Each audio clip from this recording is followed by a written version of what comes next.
जी, क्या नाम है आपका? रोहित शर्मा। रोहित जी, क्या हुआ? आप कहाँ से कहाँ जा रहे थे जो एक्सीडेंट हुआ ये? जो मैं बरेली जाता था, फिर?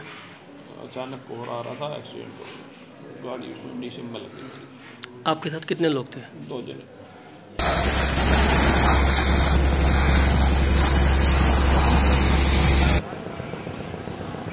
सड़क हादसे में 3 लोग जो है घायल हैं, जो इसमें जिला अस्पताल में एडमिट हैं, उनका इलाज चल रहा है और 4 लोगों की डेथ हो गई है।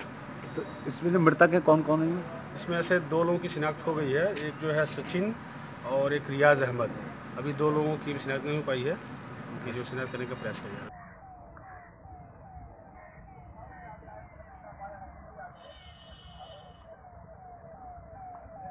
यहाँ पर 4 व्यक्ति घायल आए थे। एक जो है वो रिफर हो गए हैं।